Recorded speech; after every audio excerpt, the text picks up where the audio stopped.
Hello, welcome to my YouTube channel. So I'm back, and today I'm going to be discussing back and forth politics and the student unions. Politics and the student union. Now, you need to ask me, and I need to ask you why politics dictates everything that we do. If you have yet to realize that all our activities, either religious activities, social activities, spiritual activities, most of these activities are in line or sometimes determined by political activities. And if you ask me, politics determines most of the things that we'll do. So today I'm going to be talking about politics and the student union. Politics and the student union. Now, political leadership at the student union level should not be based on sentiment, favoritism, and nepotism, if you agree with me. But today, what do we notice? We notice the politics of godfatherism, the politics in the hands of certain people who call themselves stakeholders, the politics in the hands of certain people who call themselves state forces or stakeholders. Politics is in the hands of the microscopic minority who determines for the majority. Now, if politics is truly what it is, if politics is indeed dirty, like so many people would say, then the players are the ones playing it dirty. So if politics is dirty, then the players are dirty. Now, politics on campus, politics at the student union level. Now, a lot of time, you see people who are vying for posts at the student union level wearing a kind of different character while they are about to seek the office or seek while they are contesting. And this is because the system has conditioned them to either pretend to be who they are not or wear certain character in order to bamboozle the voters, or if you like, say the electorate. Now, this is because the system itself will not allow men with tested and trusted character. The system itself will not allow any radical aspirant. The system itself will not allow anyone that will question authority. The system itself will not allow anyone who will stand against the policies and the politics of certain microscopic majority who will decide for the downtrodden majority. And so it's become clear to a lot of people that the kind of politics that is being witnessed in the outside world is similar to the one that we see even at the student union level.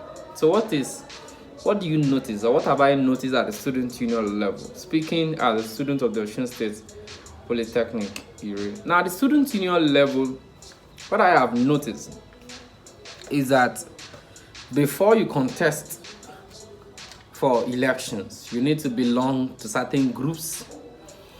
You need to be liked, you need to be approved by a certain set of people. You need to dance to the tune of certain people. You need certain people to support you. You need certain internal forces to approve your candidacy, and you need certain external people to also approve your candidacy.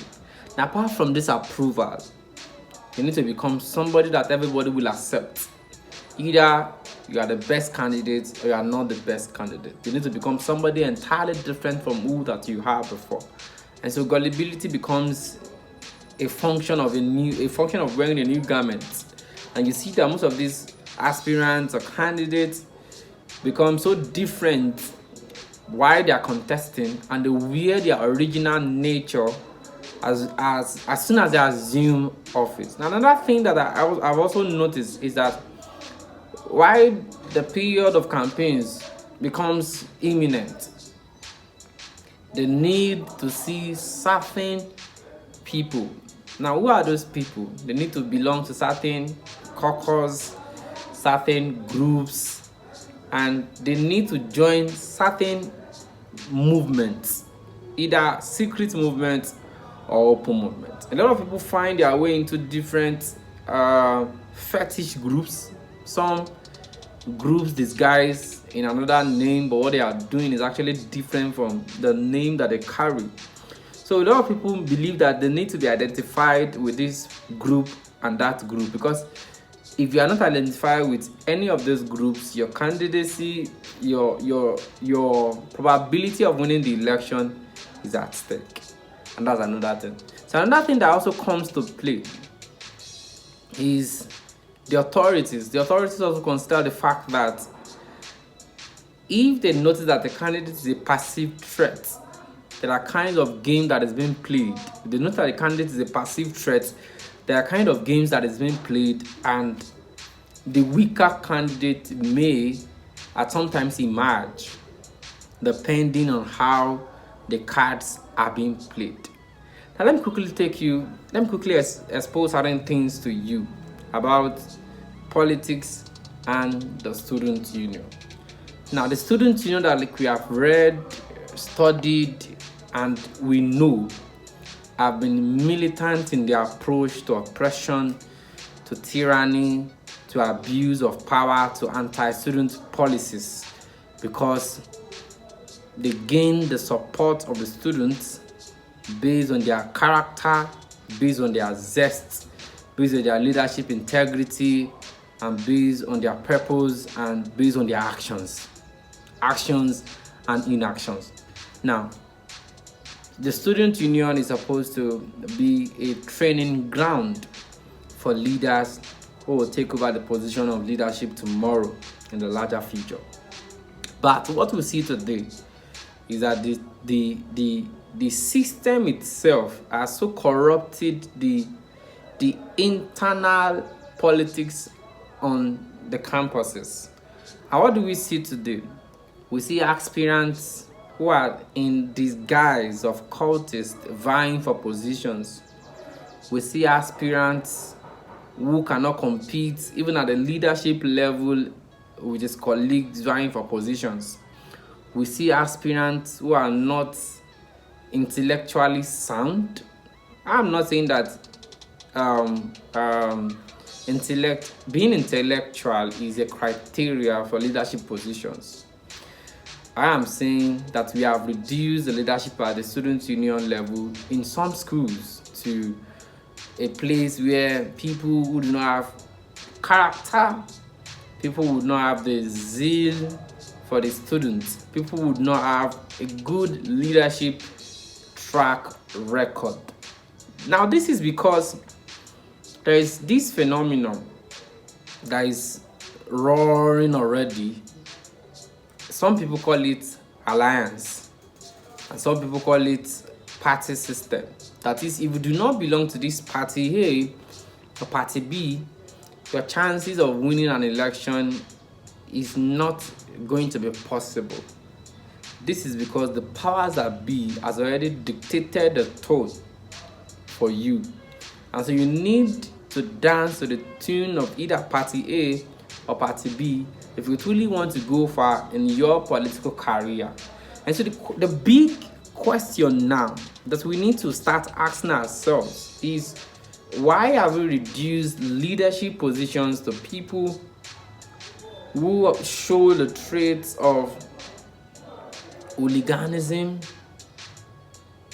loud, in that context, loud, students who don't have the heart for purposeful leadership, those whose desire is only to take power, use power, and abuse it. And so we need to start asking certain questions. If we truly want to transform the nation like we have always desired, then we need to ask ourselves, which kind of politics do we play at the student union level? Now, a lot of campuses where they are above this menace. What you see or what you notice there is that students who are ideologically sound, students who are radical in nature, who are seen as perceived threats, are not always supported. This is because some find them as being rebellious, some find it as being insubordinate, and that spelled doom for them. In a similar vein, what I've also noticed is that in certain times, the democracy of the minority rules over the democracy of the majority. So certain people have the numbers, and if you are not among those with the numbers, even if you have good intention, you will not go far. And so in this series, I'm going to be talking about political alliance and how this political alliance has influenced and has given rise, it has given birth to politics of calumny, politics of favoritism, politics of nepotism, politics of incompetency, and the likes. So I'm going to take you through these subtopics in my next YouTube video. Do not forget to subscribe and like and share your views with me.